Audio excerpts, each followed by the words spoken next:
Eu saúdo os amados irmãos com a paz do Senhor, a igreja na qual está acompanhando essa leitura bíblica diária. Agradeço a Deus primeiramente por estar aqui, pela nossa pastora presidente, pastora Luíde, pelo vice-presidente, pastor Gideon Júnior, e aqui quem vos fala é o pastor Gil, da igreja sede, na qual nós acompanhamos toda a diretoria. E o nosso livro foi em 1 Samuel, no capítulo 3, onde fala da vida, da escolha de um jovem para o sacerdócio. Nós podemos ver, aplicar e abrir nossa mente para que Deus e o Espírito Santo de Deus venham trabalhar conosco através dessa palavra. E diz assim: o jovem Samuel ministrava ao Senhor diante de Eli, serviu no tabernáculo, e a palavra do Senhor era de muita estima, rara naqueles dias.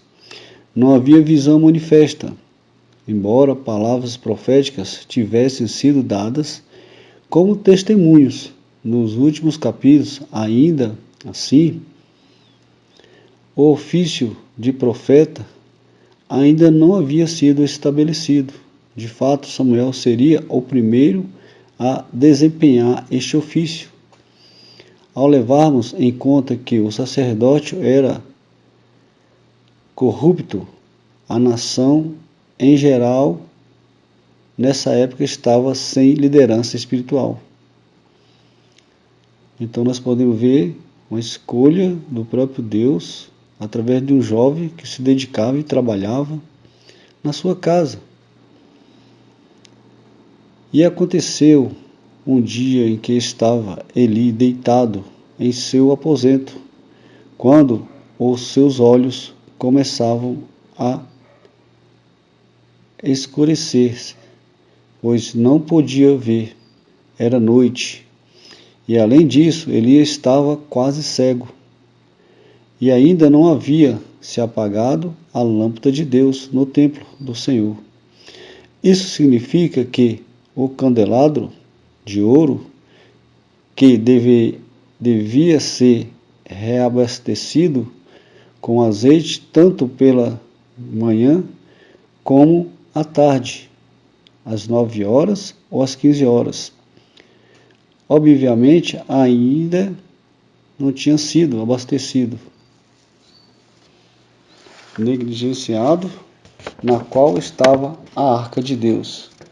A Arca de Deus estava no lugar santíssimo, enquanto o candelabro estava no lugar santo, que estava imediatamente em frente ao lugar santíssimo, separado por um véu. E Samuel estava dormindo, como dissemos, era noite. O Senhor chamou Samuel, e ele respondeu: eis-me aqui. Deita-se. Que Samuel possivelmente teria 14 ou 15 anos nessa época. E correndo logo a Eli, disse-lhe: eis-me aqui. Por que me chamastes? E Eli disse: eu não te chamei, volta a deitar-te. E ele voltou e se deitou. E o Senhor falou e chamou outra vez Samuel. E levantando-se Samuel, veio a Eli e disse: eis-me aqui. Por que me chamastes? E ele disse: meu filho, eu não te chamei, volta e deita-te. E Samuel não conhecia ainda o Senhor, nem a palavra do Senhor lhe tinha sido revelada. Olha só o conhecimento, né? Muitas vezes nós conhecemos a Deus, servimos a Deus, mas não entendemos a Deus, do jeito da sua palavra, do jeito do seu agir. O jovem trabalhava com Deus, né? Trabalhava no tabernáculo, na casa do Senhor, servia ao sacerdócio, mas não tinha conhecido Deus ainda, né? Por visões ou por falar.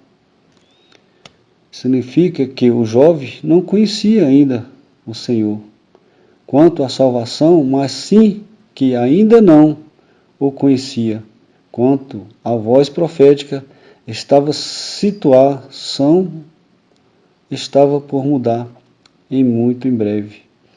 E o Senhor chamou, pois, pela terceira vez, Samuel.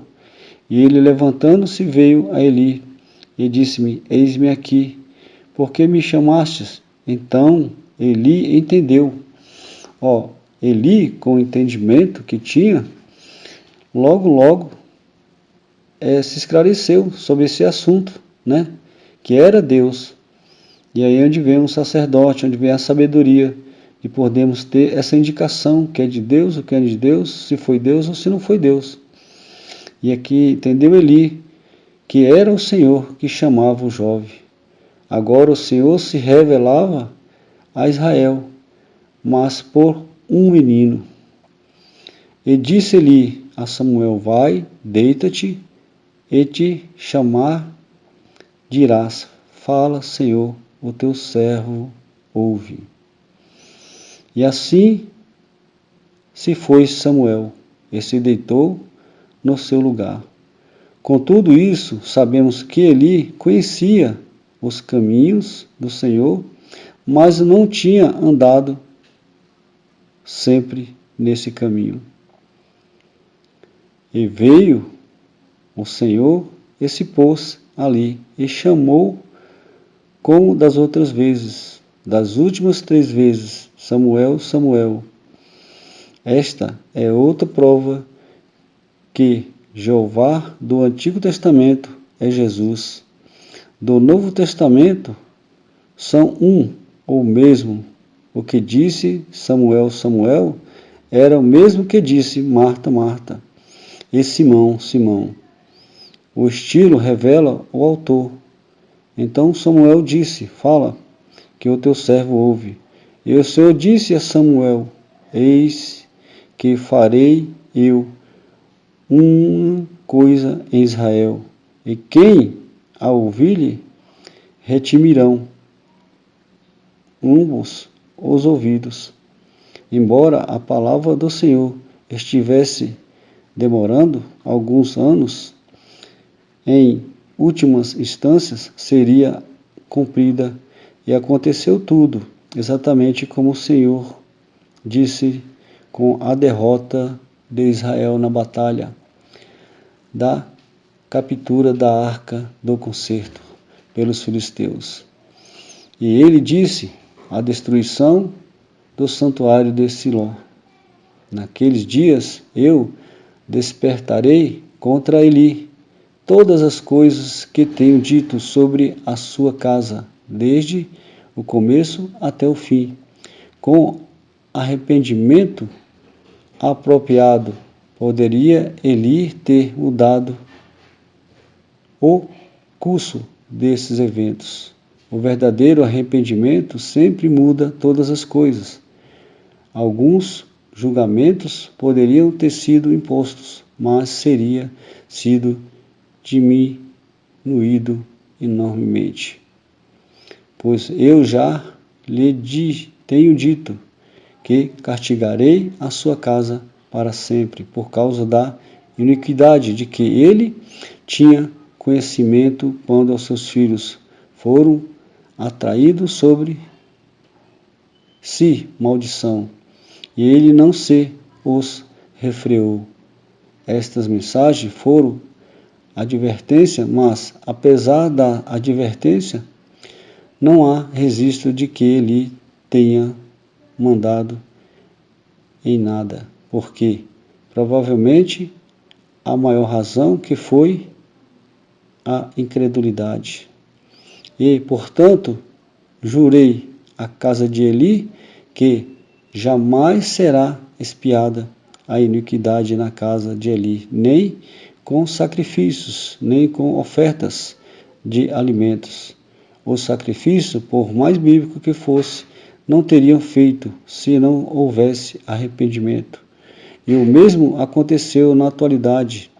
O Calvário em uma foto, entretanto, os seus benefícios são efetivos só para aqueles que verdadeiramente se arrependem e, deste modo, fazem o Senhor, o seu Salvador.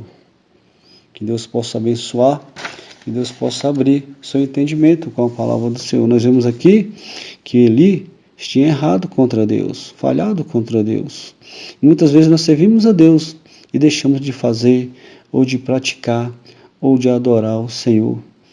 Uma escolha de um jovem, garoto de 14, 15 anos, que o próprio Deus viu no seu coração o amor, o carinho pela palavra, mas viu o verdadeiro homem que poderia fazer se cumprir a vontade de Deus, né? Então nós podemos ver isso como lição para nós, amados irmãos, que não viemos errar, que não viemos falhar, mas que viemos demonstrar para Deus o nosso valor, né? Que viemos dar valor à nossa salvação, que viemos dar valor ao trabalho, né? À crucificação de Cristo ali na cruz do Calvário, por todos nós, na qual servimos e adoramos ao Senhor. Então que Deus possa abrir o seu entendimento, abrir a sua mente, que Ele possa falar através do Espírito Santo sobre sua vida. A escolha foi de Deus sobre um jovem. A escolha sobre nós foi de Deus. Foi Deus que nos escolheu, não nós que escolhemos a Deus. Com falhas, com defeitos, com erros, mas Ele nos escolheu. E nós estamos aqui pregando, fazendo se cumprir a sua palavra. O próprio Jesus Cristo ia de pregar o Evangelho a toda criatura. Aquele que crê será salvo, aquele que não crê será condenado. Então nós somos filhos escolhidos por Deus. Aquele jovem teve o prazer, e a história dele é tão linda, tão maravilhosa, né? Nós vemos o agir de Deus sobre a sua mãe, nós vemos o agir de Deus sobre a atitude da sua mãe, né? Entregar o seu filho para trabalhar, mas mesmo assim a própria palavra está dizendo que o jovem Samuel não tinha ouvido a Deus ainda. Nós precisamos ouvir a Deus através da nossa atitude, através do nosso louvor, da nossa adoração, da nossa glorificação, para que venhamos reconhecer o nosso Deus, o poder e a glória na qual tem constituído para cada um de nós. Então abra seu entendimento e amanhã, se Deus abençoar, estaremos de novo aqui nesse mesmo horário. Que Deus abençoe a todos e guarde em nome de Jesus. Amém.